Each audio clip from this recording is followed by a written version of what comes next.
रूस के ग्लाइडिंग बम के जवाब में यूक्रेन का स्मार्ट बम। बाखमुट के पास अमेरिकी JDAM किट का टेस्ट हुआ है। यूक्रेन को गाइडेड हमले करने में यह काफी हद तक मदद करेगा और उसकी तस्वीर आप देखिए। बाखमुट के पास की तस्वीर अमेरिकी JDAM विनाशक बम है और इसका टेस्ट किया गया अमेरिका से, यह मिला हुआ है। और आपको याद होगा अभी हाल ही में रूस की तरफ से ग्लाइड बम का टेस्ट किया गया था। 1.5 टन वजनी ग्लाइड बम और बड़ा विध्वंस उसने मचाया था डोनबास में। और अब यह देखें उसके जवाब में अमेरिका की तरफ से जो मिला हुआ है यूक्रेन को JDAM किट का टेस्ट किया गया है। और इस टेस्ट का जो वीडियो सामने आया है यह अपने आप में बताने के लिए काफी है कि आखिर कितना विध्वंसक यह बम है और जहां पर इसका इस्तेमाल होगा वहां किस तरह सब कुछ खत्म यह कर देगा। तो 1500 किलो के बम का जवाब, ग्लाइड बम के जवाब कैसे दिया गया यूक्रेन की तरफ से। यूक्रेन का ऑपरेशन JDAM क्या है यह आप जानिए। यूक्रेन का ऑपरेशन JDAM, पहली बार गाइडिंग किट JDAM का इस्तेमाल किया गया है वॉर जोन में। यूक्रेन को अमेरिका से मिला हुआ है JDAM किट और इसका जो इस्तेमाल है, टेस्ट है, वो यूक्रेन ने किया है।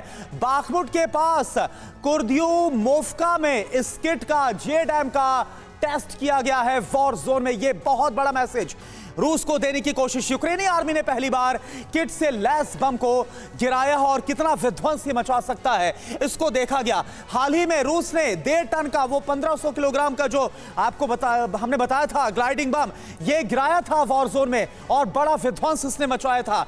यूक्रेन को अब जवाब देने के लिए विकल्प की तलाश की जा रही है लगातार रूस की तरफ से। और इसको लेकर JDAM पर कुछ और डिटेल्स अंजलि के पास, उनका रुख करते हैं। अंजलि जी हाँ, 1500 किलो के बम का जवाब गेम चेंजर होगा JDAM। इसके बारे में अब इंफॉर्मेशन जानिए। JDAM यानी कि जॉइंट डायरेक्ट अटैक म्यूनिशन। दूसरी जानकारी है कि ये किसी भी बॉम्ब के लिए गाइडेंस किट है। तीसरी बड़ी जानकारी से जुड़ी, अनगाइडेड बॉम्ब को गाइडेड हथियार ये बनाती है और खराब मौसम में भी टारगेट तक पहुंचने में ये कैपेबल है, इसकी क्षमता है। पांचवी बड़ी बात इसकी है, जो खूबी है इसकी, किट अटैच करके बॉम्ब एयरक्राफ्ट से ड्रॉप किया जाता है। आगे और भी इसकी खासियत है, 28 किलोमीटर तक की रेंज से यह बम ड्रॉप हो सकता है और 30 से ज्यादा देशों की सेनाएं इस बॉम्ब का इस्तेमाल करती हैं। JDAM सीरिया, इराक, अफगानिस्तान में JDAM यूज किया गया। अमेरिकी डिफेंस कंपनी बोइंग ने निर्माण किया था और रूसी बमों के जवाब में यूक्रेन के लिए ये बेहद अहम होगा।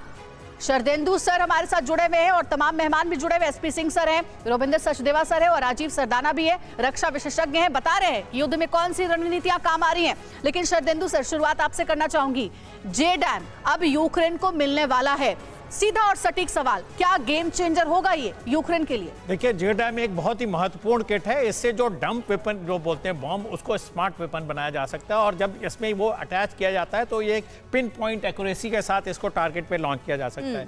तो इससे डेफिनेटली यूक्रेन आर्मी की कैपेबिलिटी बढ़ेगी और पिन पॉइंट टारगेट जैसे कि जो दुश्मन का या रशियन आर्मी का टैंकों का जमावड़ा है, लॉजिस्टिक इंस्टॉलेशन है, फ्यूल डंप है, इस पर स्ट्राइक किया जा सकता है। प्लस उनके कमांड एंड कंट्रोल सेंटर पर स्ट्राइक किया जा सकता है। तो ये किसी भी वेपन में अटैच किया जा सकता है और इसको आराम से गाइड किया जा सकता है। तो इसकी एक्यूरेसी बढ़ जाती है। इसकी एक्यूरेसी अगर आप डिजिटल उसमें जाएंगे तो तकरीबन 10 मीटर के अंदर अंदर ये स्ट्राइक क्या रूस के पास इसका जवाब है अगर यूक्रेन JDAM का इस्तेमाल करता है? देखिए, इस तरीके का एम्यूनिशन स्मार्ट एम्यूनिशन बोलते हैं और ये जब भी इतने बड़े बॉम्ब में जब अटैच किया जा सकता है तो ये पूरे एरिया को न्यूट्रलाइज करता है। और इसमें कई सारे सब एम्यूनिशन होते हैं जो एक पर्टिकुलर हाइट पे जाके एक्टिवेट होते हैं और उस पूरे एरिया में फैल जाते हैं और फिर वहां डिस्ट्रक्शन करते हैं। बड़ी बात आप कह रहे हैं कि रशिया के पास भी इसका जवाब है, यानी हम विध्वंस और ज्यादा देखने वाले